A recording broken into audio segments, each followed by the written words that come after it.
भक्तों, 2025 महाशिवरात्रि बेहद ही खास और पवित्र होने वाली है। इस बार आज की वीडियो बेहद ही खास है, बेहद ही ज्ञानवर्धक है। उन माताएं बहनों के लिए जो अपने जीवन में भगवान शिव की कृपा प्राप्त करना चाहते हैं। भक्तों, अगर जिस महिला की शादी हो गई है तो उसे महिला को इस शिवरात्रि व्रत पर इन चीजों का ध्यान जरूर ही रखना है। ऐसे में अगर आपका पति भी इन 3 चीजों को पहनने के लिए बोले तो आप तुरंत मना कर दें। एक शादीशुदा महिला को भूलकर भी इन 3 चीजों को कभी नहीं पहनना चाहिए, नहीं तो आप अपने पति की मृत्यु का कारण बन सकती हैं। आज हम महिलाओं से संबंधित खुल्लम खुल्ला साफ साफ 8 से 10 बिंदु बताने वाले हैं, क्योंकि शादी हो जाने के बाद पति पत्नी 7 जन्मों के लिए एक दूसरे के हो जाते हैं। पति पत्नी शादी हो जाने के बाद अपनी जवानी को ठंडा करने के लिए संभोग करते हैं, परंतु कई महिलाएं नए रिश्ता, नई नई जवानी में पति के द्वारा कई ऐसी चीज लाई जाती है पत्नी के लिए, जो कि पत्नी गलती से उन चीजों को पहन लेती है। उसे समय पत्नी को पता नहीं होता है कि इन 3 चीजों के पहनने से पति की मृत्यु शीघ्र ही हो जाती है। आज यह वीडियो पति पत्नी को बड़े ही ध्यानपूर्वक देखना चाहिए। आपको बता दें कि आज के इस आधुनिक दौर में शादीशुदा महिला कई ऐसी चीजों को पहन लेती है जिसके बारे में उन्हें पता तक नहीं होता है। यहां तक कि शास्त्रों में भी यह नहीं लिखा होता कि कुछ भी पहले ऐसे में उनके परिवार, रिश्ते और पति की जान भी चली जाती है।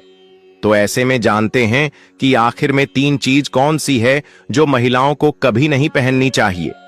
ईश्वर कहते हैं कि जो भी व्यक्ति अच्छे तरीके से पूजा पाठ करता है उसे मैं स्वीकार करता हूं, उसकी हर मनोकामना को मैं पूरा करता हूं। वीडियो में आगे बढ़ने से पहले अभी ही वीडियो को लाइक कर और नीचे कमेंट बॉक्स में लिख दो सच्चे दिल से जय जय बजरंग बली। भाग में विवाह के बाद हर स्त्री के लिए 16 श्रृंगार बहुत मायने रखता है। मांग में सिंदूर, माथे पर बिंदियां, हाथों में चूड़ियां, पांव में पायल और बिछिया। यह धारण कर जब एक लड़की अपने घर को छोड़ किसी दूसरे घर में प्रवेश करती है तो उसके जीवन के मायने ही बदल जाते हैं। श्रृंगार एक स्त्री की सुंदरता में 4 चांद लगता ही है। साथ ही यह स्त्री के जीवन में परिवर्तन और समाज में उसकी पहचान को एक नए रूप में प्रस्तुत करता है। केवल धार्मिक दृष्टि से ही नहीं, बल्कि वैज्ञानिक दृष्टि से भी 16 श्रृंगार का महत्व माना जाता है। 16 श्रृंगार में उपयोग होने वाला सामान किसी भी सुहागन स्त्री के वैवाहिक जीवन का प्रतिनिधित्व करता है। इसमें प्रयोग की जाने वाली हर चीज का अपना एक अलग महत्व होता है। हिंदू धर्म मानने वाली प्रत्येक सुहागन स्त्री अपने पति की लंबी आयु और सुखी जीवन की कामना के साथ 16 श्रृंगार धारण करती है, परंतु कई ऐसी चीज होती है जो कि महिलाओं को कभी नहीं पहननी चाहिए। अब यहां पर कुछ दोस्त ऐसे भी होंगे जो हमारी बातों को हल्के में लेंगे, क्योंकि उन्हें वास्तुशास्त्र का ज्ञान नहीं है। हमारे हिंदू शास्त्र में एक कहावत प्रचलित है कि बंदर क्या जाने अदरक का स्वाद। अर्थ यह है, कोई भी व्यक्ति वास्तुशास्त्र के बारे में नहीं जानता है तो फिर इन उपायों में या वीडियो देखने पर विश्वास ही नहीं करता है। इसलिए भक्तों, सही सटीक 100% जानकारी के साथ में जानने के लिए इस वीडियो से जुड़ जाना। वीडियो को आगे बढ़ते हैं।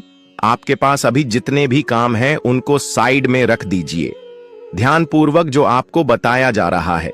भक्तों, आप सबको यह तो पता ही होगा कि जो शिवरात्रि का व्रत है वह महिलाएं किस लिए रखती हैं और क्यों रखती हैं।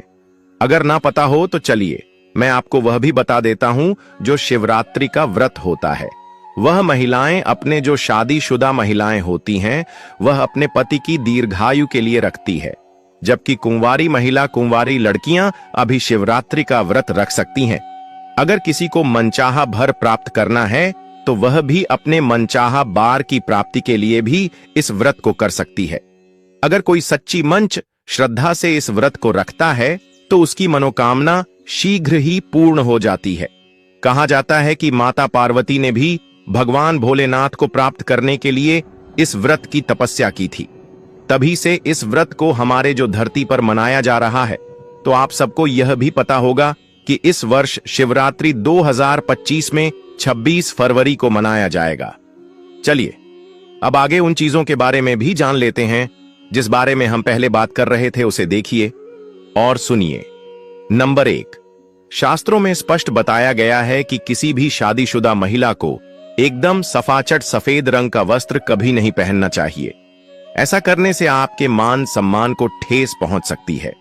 आपको बता दें कि आजकल के फैशन के युग में महिला सुंदर दिखने के लिए काफी ऐसी हदें पार कर देती हैं जिसके बारे में सोचना भी पाप के बराबर है।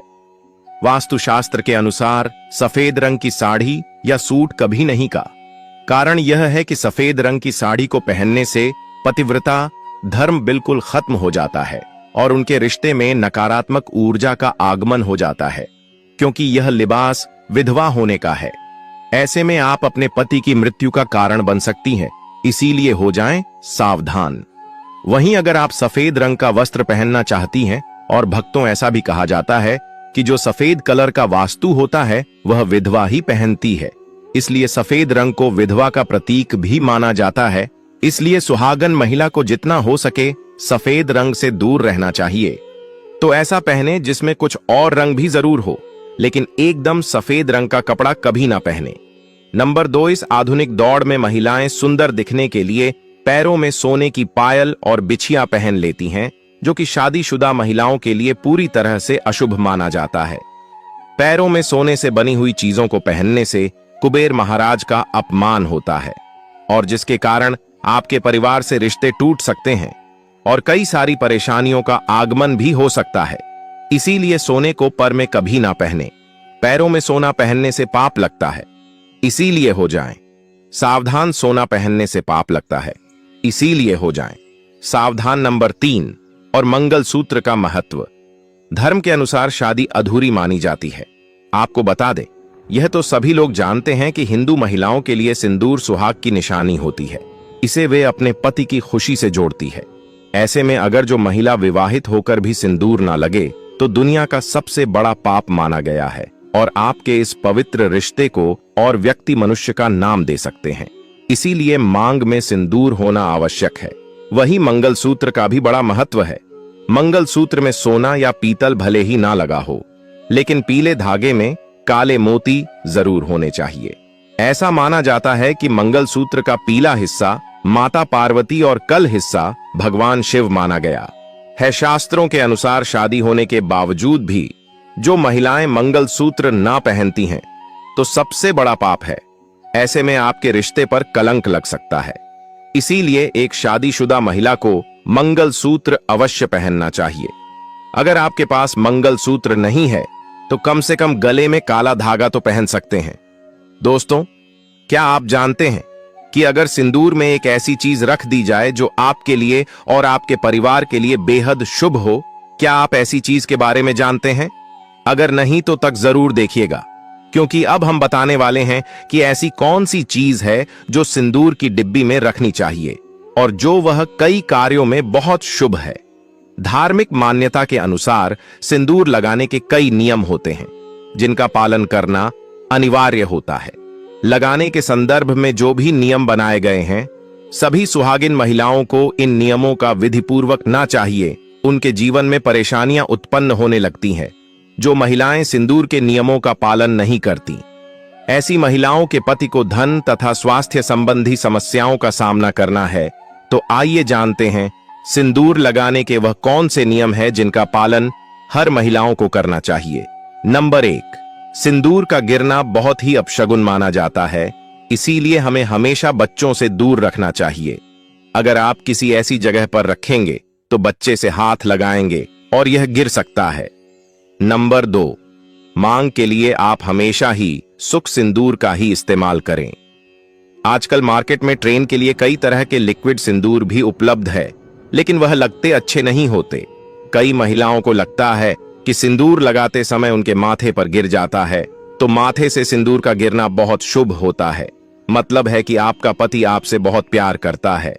नंबर 3, हमने ना लगे जब आप सिंदूर को किसी के सामने लगते हैं तो आपके पति को नजर लग सकती है और आपका प्यार काम से इकट्ठा करके नली या इधर उधर ना भेजें। सिंदूर को इकट्ठा करके माथे से लगाकर किसी पेड़ के नीचे रखते हैं। नंबर 5, अगर आप सुख सिंदूर सही तरीके से नहीं लगता है तो आप अपनी उंगलियां माचिस की तीली को थोड़ा सा जिला करके सिंदूर में मिक्स करके माथे पर लगा लें। इससे सिंदूर नहीं फैलेगा और नहीं आपके चेहरे पर गिरेगी। नंबर, शादीशुदा महिलाओं को सदैव सिंदूर अपने पैसे से खरीद कर ही लगाना चाहिए। किसी अन्य के पैसे से खरीदा गया सिंदूर लगाने से बचे। लेकिन वहीं अगर किसी का दिया हुआ सिंदूर अगर कोई महिला लगती है तो इससे बहुत बड़ा अनर्थ हो सकता है, जिसकी आपने कभी अपेक्षा भी नहीं की होगी।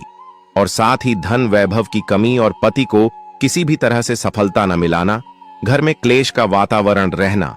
घर में इस प्रकार का वातावरण बन जाता है। मांग में सिंदूर नहीं लगना चाहिए। सबसे पहले महिला नहा ले और पूजा पाठ कर ले, उसके बाद ही अपने माथे पर सिंदूर लगाए। सिंदूर लगाते समय सदैव आप अपने पति की लंबी आयु तथा उनकी सफलता के बारे में ही सोचें। इससे उनका भाग्य और भी अधिक प्रबल एवं शक्तिशाली बनता है। महिलाओं को इससे उनका भाग्य और भी अधिक प्रबल एवं शक्तिशाली बनता है। नंबर 8, सुहागिन महिलाओं को उपहार में मिले सिंदूर का उपयोग करने से बचना चाहिए, क्योंकि शास्त्रों में उपहार में मिले सिंदूर का उपयोग करना अशुभ है। केवल अपने पति का दिया हुआ सिंदूर ही लगे, जो कि शादीशुदा महिलाओं के लिए बहुत ही शुभ है। परंतु शादीशुदा महिलाओं को किसी दूसरी महिला के सिंदूर को अपनी मांग में भरने से बचना चाहिए। किसी दूसरी महिला के सिंदूर को मांग में भरना बहुत ही अशुभ होता है। ऐसा करने वाली महिलाओं के पति को धन संबंधी समस्याओं का सामना करना पड़ता है। नंबर 10, घर में अगर किसी भी तरह के सूतक है या आपके पीरियड्स आ रहे हैं तो आप सिंदूर ना लगे, क्योंकि यह सिंदूर का अपमान होता है। इसके साथ ही मां लक्ष्मी ऐसे घर में प्रवेश भी नहीं करती। पीरियड के दौरान महिलाओं को कई काम करने की मनाही होती है, जैसे रसोई में जाना, अचार चुन, पूजा पाठ करना या मंदिर जाना आदि। दोस्तों, हिंदू धर्म में ऐसी मान्यता है कि पीरियड्स के दौरान महिला द्वारा तुलसी में जल डालने से तुलसी का पौधा सूख जाता है, क्योंकि इस समय महिलाओं के शरीर में ऊर्जा का संचार अधिक होता है। इस ऊर्जा को भगवान सहन नहीं कर पाते, इसलिए पीरियड के दौरान पूजा पाठ करना या मंदिर जाना वर्जित है। दोस्तों, प्राचीन काल में मंत्र कर और अनुष्ठान के बिना पूजा अधूरी मानी जाती थी। इसमें बहुत समय लगता था। दोस्तों, पीरियड्स के दौरान महिलाओं को इतनी देर बैठकर पूजा पाठ व अनुष्ठान करने में समस्याओं का सामना न करना पड़े, इसके लिए उन्हें तो यदि पीरियड के अवधि 7 दिन है तो 8वें दिन मंदिर में प्रवेश किया जा सकता है। वैसे यदि हम ज्योतिष की माने तो आम तौर पर पीरियड समाप्त होने के बाद 5वें दिन आप मंदिर में प्रवेश कर सकती है।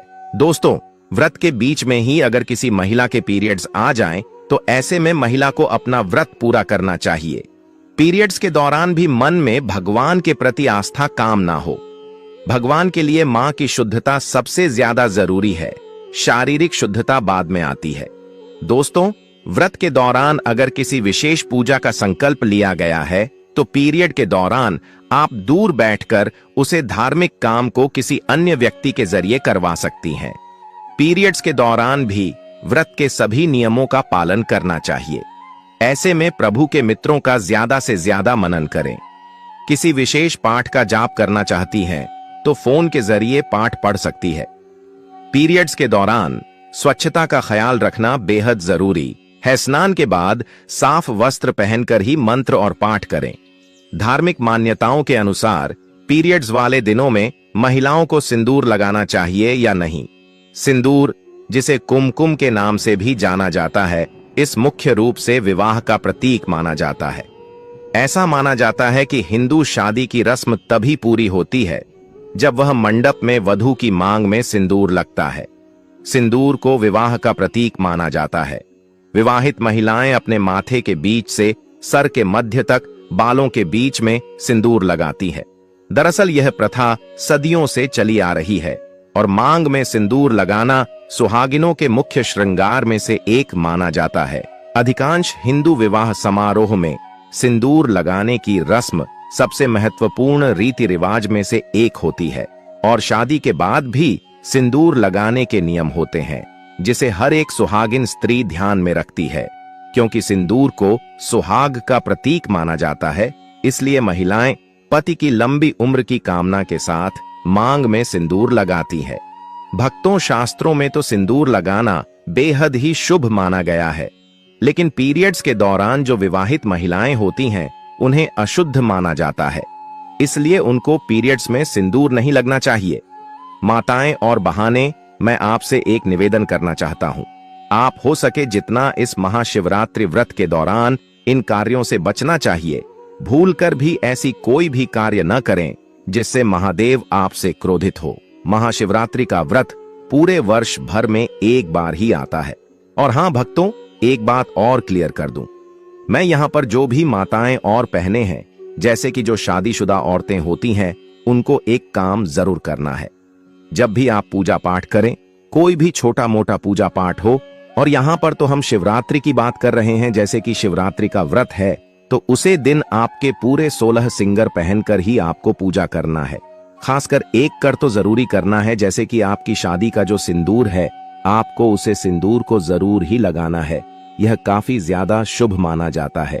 कहा जाता है, अगर तू स्त्री अपने शादी वाले सिंदूर को पूजा पाठ के दौरान उसे करती है तो उसका पति हमेशा तरक्की करता है और कभी भी कोई अड़चन नहीं आती है, और हमेशा उसका पति एक अच्छी खुशहाल जीवन व्यक्तित्व करता है।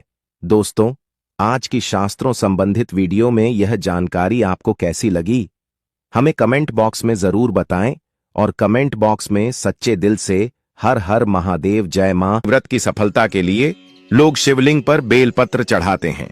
बेलपत्र चढ़ाते समय आपको यह ध्यान रखना है कि बेलपत्र में 3 पट्टी होना चाहिए और बेलपत्र कटी फटी नहीं होनी चाहिए। अगर बेलपत्र 2 दिन पुराना है तो चल जाएगा, क्योंकि बेलपत्र को बासी नहीं मानी जाती। बेलपत्र को स्वच्छ जल से धोकर हाथ शिवलिंग पर अर्पित करने से शिवजी की पूजा संपूर्ण हो जाते हैं। पुराणों और तंत्र शास्त्रों के अनुसार यदि कोई व्यक्ति महाशिवरात्रि के दिन विधिपूर्वक पूजा करने के बाद शिवलिंग पर अर्पित बिल्व पत्र, बेल पत्र को श्रद्धापूर्वक उठाकर अपने पास रखता है या उसका उपयोग विशेष अनुष्ठानों में करता है, तो उसे विशेष लाभ प्राप्त हो सकते हैं। बिल्व पत्र को शिवलिंग से उठाने के लाभ की प्राप्ति होती है। महाशिवरात्रि के दिन शिवलिंग से बेल पत्र उठा लाने से आपको विभिन्न प्रकार के लाभ होते हैं, जैसे कि धन और समृद्धि में वृद्धि। महाशिवरात्रि पर शिवलिंग पर चढ़ाया गया बिल्व पत्र अत्यंत पवित्र और ऊर्जा से युक्त माना जाता है। इसे तिजोरी या व्यापार स्थल पर रखने से धन की वृद्धि होती है। आप क्या करें कि उसे बेलपत्र को लें और अपने पूजा स्थान पर रखते हैं।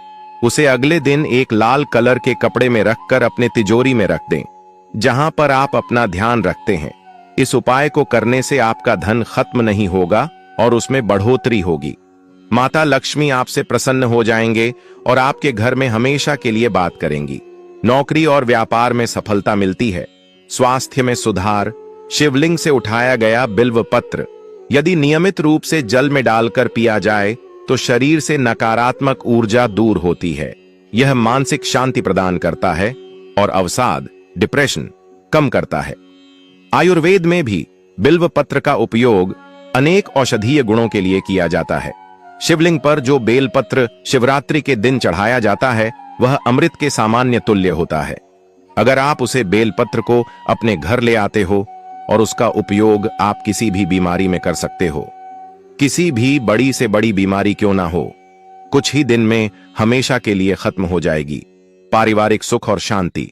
इसे घर में पूजा स्थान पर रखने से घर में सुख शांति बनी रहती है। पति पत्नी के संबंधों में मधुरता आती है। संतान सुख की प्राप्ति होती है। जिन महिलाओं के यहाँ का बहुत सालों से संतान नहीं होती है, तो वह महिलाएं शिवरात्रि का व्रत रखें और महाशिवरात्रि के दिन शिवलिंग से एक बेलपत्र ले आए और उसको पीसकर पानी में मिलाकर पीने से महिलाओं का गर्भ ठहर जाता है और संतान प्राप्ति होती है। ग्रह दोष और कुंडली दोषों का निवारण। यदि किसी की कुंडली में शनि, राहु, केतु या अन्य किसी ग्रह का दोष हो तो महाशिवरात्रि पर शिवलिंग से लिया गया बिल्व पत्र तांबे के पात्र में जल के साथ रखकर सिर पर छिड़कने से दोष कम होते हैं। काल सर्प दोष, पितृ दोष और मांगलिक दोष में विशेष लाभ होता है। कार्य सिद्धि और सफलता। यदि कोई व्यक्ति लंबे समय से किसी कार्य में सफलता नहीं प्राप्त कर पा रहा है तो वह बिल्व पत्र को लाल वस्त्र में लपेटकर अपने कार्यस्थल पर रखे। इससे सभी बाधाएं दूर होती हैं और सफलता जल्दी मिलती है। तंत्र मंत्र और नकारात्मक ऊर्जा से बचाव। महाशिवरात्रि पर शिवलिंग से लिया गया बिल्व पत्र नकारात्मक ऊर्जा को दूर करने में सहायक होता है। इसे घर के मुख्य द्वार पर रखने से किसी भी प्रकार की बुरी नजर और टोने टोटके का प्रभाव नहीं होता। रात में सोते समय इसे सिरहाने रखने से भय और बुरे सपने नहीं आते। विद्यार्थियों के लिए विशेष लाभ। यदि कोई विद्यार्थी पढ़ाई में एकाग्रता प्राप्त करना चाहता है तो वह महाशिवरात्रि पर शिवलिंग से प्राप्त बिल्व पत्र को अपनी किताबों के पास रख सकता है। इससे स्मरण शक्ति बढ़ती है और परीक्षा में सफलता प्राप्त होती है। महाशिवरात्रि पर बिल्व पत्र को लेने के नियम और विधि। सुबह जल्दी उठकर स्नान कर लें और स्वच्छ वस्त्र धारण करें। भगवान शिव का ध्यान करें और उनके लिए बेल पत्र, जल, अक्षत, दूध, शहद आदि अर्पित करें। महाशिवरात्रि के दिन शिवलिंग को इन चीजों से अर्पित करना चाहिए। अगर यह चीज उपलब्ध नहीं है तो आप जल्द से भी शिवलिंग का अभिषेक कर सकते हैं। शिवलिंग अभिषेक का सबसे विशेष महत्व महाशिवरात्रि के दिन होता है। पूजा के दौरान एयूएम नमः शिवाय मंत्र का जाप करें। जब पूजा समाप्त हो जाए तब शिवलिंग पर चढ़ाए गए बिल्व पत्रों में से केवल 1 या 3 पत्र श्रद्धा के साथ उठाएं। इसे अपने दाएं हाथ में लेकर प्रणाम करें और घर लाकर किसी पवित्र स्थान पर रखें। यह बिल्व पत्र हमेशा स्वच्छ और सुरक्षित स्थान पर रखें। इसे किसी गंदे स्थान पर न रखें।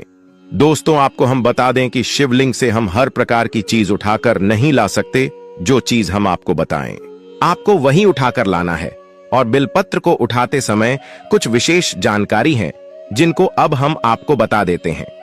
कुछ विशेष बातों का ध्यान रखा जाता, जैसे कि बिना पूजा किए या बिना अनुमति के शिवलिंग से कुछ भी उठाना अशुभ माना जाता है। कभी भी जल, दूध, भस्म या फूल शिवलिंग से न उठाएं, क्योंकि यह शिव को अर्पित हो चुका होता है। बिल्व पत्र को घर लाने के बाद उसका सम्मान करें और गलत स्थान पर न रखें। इसे नियमित रूप से बदलें और पुराने बिल्व पत्र को बहते जल में प्रवाहित कर दें। महाशिवरात्रि पर शिवलिंग से बिल्व पत्र को श्रद्धा और नियमों के अनुसार उठाकर लाने से कई शुभ फलों की प्राप्ति होती है। यह धन, स्वास्थ्य, परिवार, कार्य सिद्धि, तंत्र मंत्र निवारण और मानसिक शांति के लिए अत्यंत लाभकारी माना जाता है। हालांकि इसे पूरी आस्था और सही विधि से उठाना आवश्यक है, अन्यथा इसका प्रभाव नकारात्मक भी हो सकता है। यदि आप महाशिवरात्रि के दिन यह उपाय करते हैं तो निश्चित रूप से आपको मनोवांछित फल प्राप्त होगा। एयूएम नमः शिवाय। चलिए, वक्त तो अब हम आपको शिवरात्रि के व्रत में क्या आप खा सकते हैं और क्या नहीं, उसे संबंधित जानकारी भी जान लेते हैं। तो शिवरात्रि के व्रत में हमें कौन सी चीजों का सेवन करना वर्जित है और कौन सी चीजों का सेवन करना वर्जित नहीं है, अब उसे पर भी थोड़ा सा चर्चा हम कर लेते हैं। तो सबसे पहले जानेंगे हम कि शिवरात्रि व्रत में हमें क्या खाना चाहिए जिससे हमारा व्रत बना रहे और उसमें कोई प्रॉब्लम ना हो और ना ही वह खंडित हो। शिवरात्रि के व्रत में फलाहार किया जा सकता है। इस व्रत में अन्न का सेवन कम करना चाहिए।